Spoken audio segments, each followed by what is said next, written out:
السلام علیکم ورحمۃ اللہ وبرکاتہ۔ کلمہ توحید لا الہ الا اللہ کی اہمیت و عظمت۔ محترم اسلامی بھائیوں، سب سے افضل میزان آخرت میں سب سے وزنی اور اللہ کے نزدیک بلند قدر و قیمت والا کلمہ توحید لا الہ الا اللہ ہے۔ اسی کی خاطر جنس و انس کو اللہ تعالیٰ نے پیدا کیا، رسولوں کو مبعوث کیا اور جنت و جہنم کو پیدا کیا۔ یہی کلمہ اسلام اور دارالسلام کی کلید ہے، یہی افضل ذکر اور کلمہ علیہ ہے، یہی وہ مرکزی نقطہ ہے جس پر اسلام کا دار و مدار ہے، یہی وہ قاعدہ ہے جس پر ارکان ایمان کی بنیاد ہے۔ اسی کلمہ سے کفر و اسلام کے درمیان فرق ہوتا ہے، یہی کلمہ تقویٰ ہے، یہی عروہ ثقہ مضبوط بندھن ہے، یہی وہ کلمہ ہے جس کو ابراہیم خلیل علیہ السلام نے اپنی نسل میں باقی رہنے والا کلمہ قرار دیا تاکہ وہ رجوع کر لے۔ یہی دین و ملت کا سرمایہ ہے، یہی اللہ کی مضبوط رسی ہے، اور وہ شخص کبھی ناکام و نامراد نہ ہوگا جو لا الہ الا اللہ کی رسی سے وابستہ ہوگا۔ لا الہ الا اللہ سب سے بہترین ذکر ہے۔ ابو ہریرہ رضی اللہ عنہ سے مروی ہے کہ جو شخص لا الہ الا اللہ وحدہ لا شریک لہ لہ الملک و لہ الحمد وہو علی کل شیء قدیر ایک دن میں 100 بار کہہ لے، اس کے لیے 10 غلاموں کی آزادی کے برابر ثواب ہے، اور اس کے لیے 100 نیکیاں لکھی جاتی ہیں، اور اس کی 100 برائیاں مٹا دی جاتی ہیں۔ اور یہ ذکر اس کے لیے اس دن شام تک شیطان سے بچاؤ ثابت ہوتا ہے، اور اس سے بڑھ کر کوئی عمل کرنے والا عمل نہیں کر سکتا الا یہ کہ کوئی اس سے بھی زیادہ عمل کر جائے، یعنی کہ لا الہ الا اللہ اس سے زیادہ بار اگر کوئی پڑھ لے، 100 بار سے زیادہ پڑھ لے تو وہ اس سے آگے بڑھ جائے گا، جو جتنی بار پڑھے گا اس کو اتنی ہی نیکیاں ملیں گی، اس کو اتنا ہی اجر و ثواب ملے گا۔ صحیح بخاری کی حدیث ہے اور صحیح مسلم کی حدیث ہے۔ یہ اصل دین کی تکمیل جب کہ انسان اس کا پابند ہو جاتا ہے اور انسان زبان سے شہادتین کی ادائیگی اور دل سے اقرار کر لیتا ہے تو کفر اور خلود فی النار سے چھٹکارا پا جاتا ہے۔ یعنی لا الہ الا اللہ پڑھنے کے بعد میں انسان جو ہے دائرہ اسلام کے اندر داخل ہو جاتا ہے، اور جو کفر و شرک بت پرستی سے جو ہے باز آ جاتا ہے تو اس کے لیے اللہ نے جنت رکھی ہے، اور جہنم سے اس کو چھٹکارا مل جاتا ہے۔ لیکن اس کے لیے جو ہے شرط یہ ہے کہ سب سے پہلے صحیح عمل کیا جائے۔ صرف لا الہ الا اللہ پڑھ لینا ہی کافی نہیں ہے۔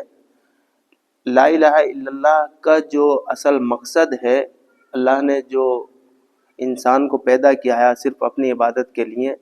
اللہ نے قرآن میں فرمایا وَمَا خَلَقْتُ الْجِنَّ وَالْإِنسَ إِلَّا لِيَعْبُدُونَ، یعنی میں نے انسان اور جناتوں کو صرف اپنی عبادت کے لیے پیدا کیا ہے۔ تو اللہ کی عبادت بھی ضروری ہے، اس میں نماز، زکوٰۃ، روزہ، یہ سب جو ہے ضروری احکام ہیں، فرائض میں ہیں۔ ان کو اگر چھوڑیں گے تب بھی خالی لا الہ الا اللہ سے کام نہیں چلے گا۔ لا الہ الا اللہ جو ہے اسلام میں داخل ہونے کی ایک کنجی ہے۔ تو لا الہ الا اللہ پڑھے بغیر اسلام میں کوئی بھی انسان داخل نہیں ہو سکتا، اس لیے جو ہے لا الہ الا اللہ پڑھنا ضروری ہے، اور تمام جو بھی دین کے اسلوب ہیں، فرائض ہیں، نوافل ہیں، ان کا اہتمام کرنا بھی ضروری ہے۔ اور اللہ تعالیٰ کے لیے وحدانیت کی شہادت سے مراد توحید کا اقرار اور شرک سے برات کا اظہار ہے، یعنی کہ شرک و بت پرستی کو چھوڑنا اور اللہ کو اکیلا ماننا، کہ اس کی عبادت میں کسی کو شریک نہ کرنا، کیونکہ اللہ جو وحدہ لا شریک ہے۔ اللہ تعالیٰ کا فرمان ہے لا اکراہ فی الدین قد تبین الرشد من الغی فمن یکفر بالطاغوت ویؤمن باللہ فقد استمسک بالعروۃ الوثقی لا انفصام لہا واللہ سمیع علیم، سورہ بقرہ آیت نمبر 256۔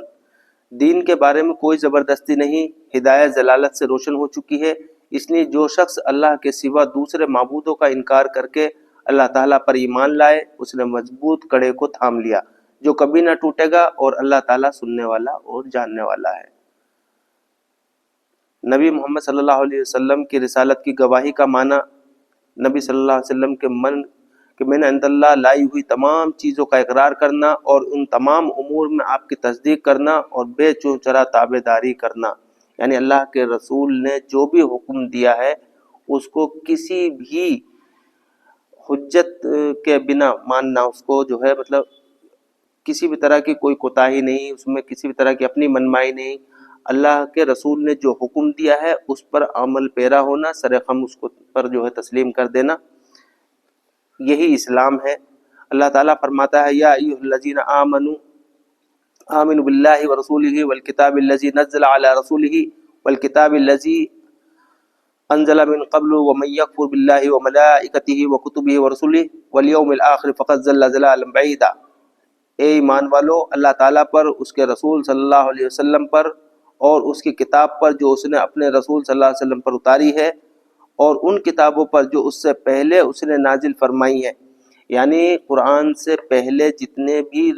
کتابیں نازل ہوئی ہیں اور ہمارے نبی سے پہلے جتنے بھی رسول ہوئے ہیں ان پر بھی ایمان رکھنا ضروری ہے، اور ان کی لائی ہوئی کتابوں پر بھی ایمان رکھنا ضروری ہے۔ جو شخص اللہ تعالیٰ سے اور اس کے فرشتوں سے اور اس کی کتابوں سے اور اس کے رسولوں سے اور قیامت کے دن سے کفر کرے، وہ تو بہت بڑی دور کی گمراہی میں جا پڑا۔ یعنی کسی بھی رسول کا انکار کرنا، کسی بھی رسول کی جو ہے شان میں گستاخی کرنا، اللہ کے رسول کے حکم کو نہ ماننا اور قیامت کے دن کا انکار کرنا، یہ جو ہے ہمیں گمراہی میں لے جا سکتا ہے، اور جو گمراہی میں گیا تو اس کے لیے تو جہنم ہے۔ اور یہی توحید دین کا اول و آخر و ظاہر باطن ہے، یہی توحید رسولوں کی دعوت کا اول و آخر ہے، نیز توحید الوحیت، نیز توحید الوہیت کا اقرار اور شرک سے برات میں لا الہ الا اللہ کا صحیح اور حقیقی معنی و مفہوم ہے، کیونکہ الہ در حقیقت وہی ہے جس کی محبت، خشیت، تعظیم اور انقیاد و تابعداری کے ساتھ اور تمام انواع عبادات کے ساتھ عبادت کی جائے۔ اسی توحید کے لیے اللہ تعالیٰ نے مخلوقات کو پیدا کیا، رسولوں کو مبعوث فرمایا اور کتابوں کو نازل کیا، اور اسی کی بنا پر لوگ مومن و کافر میں منقسم ہوتے ہیں۔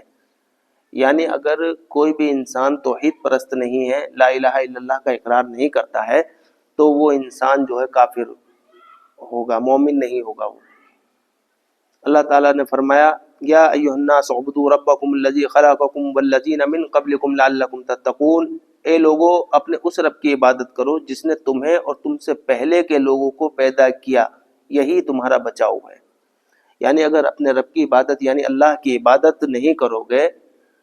تو اس میں سراسر جو ہے خسارہ ہی خسارہ ہے۔ فلاح و محبود جو ہے وہ اللہ کی عبادت میں ہے۔ تمام ادیان باطلہ سے جو ہے برات کا اظہار کرنا یہ ضروری ہے، اور یہی توحید قرآن کریم میں پہلا امر ہے۔ اللہ تعالیٰ نے فرمایا وَلَقَدْ أَرْسَلْنَا نُوحًا إِلَىٰ قَوْمِهِ فَقَالَ يَا قَوْمِ اعْبُدُوا اللَّهَ مَا لَكُم مِّنْ إِلَٰهٍ غَيْرُهُ أَفَلَا تَتَّقُونَ، سورہ مومنون آیت نمبر 23۔ یقیناً ہم نے نوح علیہ السلام کو اس کی قوم کی طرف رسول بنا کر بھیجا، اس نے کہا کہ اے میری قوم کے لوگوں، اللہ کی عبادت کرو اور اس کے سوا تمہارا کوئی معبود نہیں، کیا تم اس سے نہیں ڈرتے؟ یعنی قوم نوح بھی بہت سرکش قوم تھی، ان کے بیٹے نے بھی سرکشی کی، اللہ نے اس کو عذاب سے دوچار کیا، کیونکہ نوح علیہ السلام کا جو واقعہ ہے وہ لمبا ہے، وہ انشاءاللہ آگے آئے گا، کیونکہ ابھی جو معاملہ ہے وہ لا الہ الا اللہ کی اہمیت اور اس کے فضیلت ہے۔ یہی توحید مکلف پر پہلا اور آخری واجبی حق ہے، یہی پہلی چیز ہے جس کے ذریعے انسان اسلام میں داخل ہوتا ہے، اور آخری چیز ہے جس کے ساتھ دنیا سے جاتا ہے۔ معاذ بن جبل رضی اللہ عنہ روایت کرتے ہیں رسول اللہ صلی اللہ علیہ وسلم نے فرمایا، مسند احمد اور ابو داؤد کی حدیث ہے، جس کا آخری کلام لا الہ الا اللہ ہوگا وہ جنت میں داخل ہوگا۔ ابو ہریرہ رضی اللہ عنہ روایت کرتے ہیں کہ رسول اللہ صلی اللہ علیہ وسلم نے خیبر کے دن فرمایا، میں کل جھنڈا ایسے شخص کو دوں گا جو اللہ اور اس کے رسول سے محبت کرتا ہے، اللہ تعالیٰ اس کے ہاتھوں فتح عطا فرمائے گا۔ عمر بن خطاب رضی اللہ عنہ کہتے ہیں کہ میں نے اس دن امارت کی خواہش ظاہر کی تھی، اور میں نے اس امید میں اپنے آپ کو نمایاں کیا تھا تاکہ مجھے اسی کے لیے پکار لیا جائے۔ رسول اللہ صلی اللہ علیہ وسلم نے علی ابن ابی طالب رضی اللہ عنہ کو پکارا، حضرت علی رضی اللہ عنہ کو پکارا، انہیں وہ جھنڈا دیا اور کہا تم جاؤ اور مڑنا مت یہاں تک کہ اللہ تعالیٰ تمہارے ہاتھوں فتح کرا دے۔ علی رضی اللہ عنہ کچھ دور چلے، پھر ٹھہر گئے، لیکن وہ مڑے نہیں، اور بآواز بلند کہا، اللہ کے رسول، میں لوگوں سے کس بات پر قتال کروں؟ آپ صلی اللہ علیہ وسلم نے فرمایا تم ان لوگوں سے قتال کرتے رہو یہاں تک کہ وہ لا الہ الا اللہ محمد رسول اللہ کی گواہی دیں، اور جب وہ ایسا کر لیں تو انہوں نے تم سے اپنا خون اور اپنا مال محفوظ کر لیا مگر اس حق کے ساتھ، اور ان کا حساب اللہ پر ہے، یعنی ان کا باطن اللہ تعالیٰ کے حوالے ہے۔ صحیح مسلم کی حدیث ہے۔ ابن عباس رضی اللہ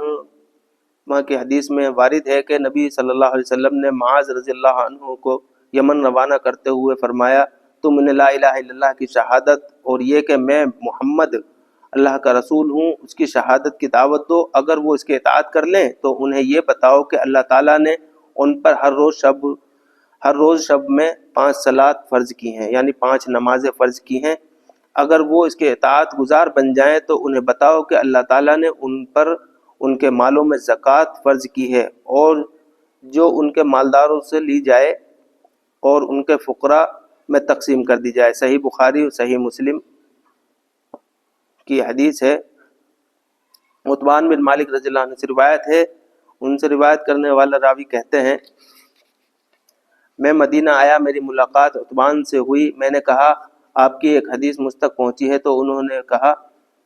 میری نگاہ میں کچھ کمزوری پیدا ہوئی ہے، میں نے رسول اللہ صلی اللہ علیہ وسلم کے پاس پیغام روانہ کیا کہ میں چاہتا ہوں کہ آپ میرے پاس آئیں اور میرے گھر میں آپ صلات پڑھ دیں تاکہ میں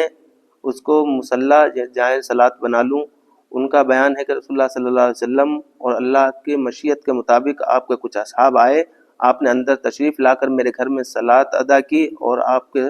اصحاب کرام باہم گفتگو کرتے رہے، اور گفتگو کا رخ زیادہ تر مالک بن خشم کی جانب رہا۔ لوگوں کا کہنا تھا کہ سب چاہتے ہیں کہ آپ اس کے متعلق بد دعا کریں کہ وہ ہلاک ہو جائے یا وہ شر میں مبتلا ہو جائے۔ رسول اللہ صلی اللہ علیہ وسلم نے صلات پوری کرنے کے بعد فرمایا کیا وہ شہادت نہیں دیتا کہ اللہ کے سوا کوئی معبود برحق نہیں ہے اور یہ کہ میں اللہ کا رسول ہوں؟ انہوں نے جواباً کہا کہ وہ شہادت توحید اور رسالت والی بات کہتا ہے، حالانکہ یہ بات اس کے دل میں نہیں ہے۔ آپ صلی اللہ علیہ وسلم نے فرمایا لا الہ الا اللہ کی اور میری رسالت کی گواہی دینے والا نار جہنم میں نہیں جائے گا، یا یہ کہ نار جہنم اس کو نہیں کھا سکتی۔ صحیح مسلم کی حدیث ہے۔ اور بقیہ انشاءاللہ آئندہ درس میں اللہ رب العالمین سے دعا ہے کہ ہمیں جو ہے توحید پرست بنائے، اور تمام جتنے بھی ادیان باطلہ ہیں ان سب سے اللہ ہماری حفاظت فرمائے، اور جتنے بھی نیک اعمال ہیں اللہ رب العالمین ہم سے ادا کروائے۔ السلام علیکم ورحمۃ اللہ وبرکاتہ۔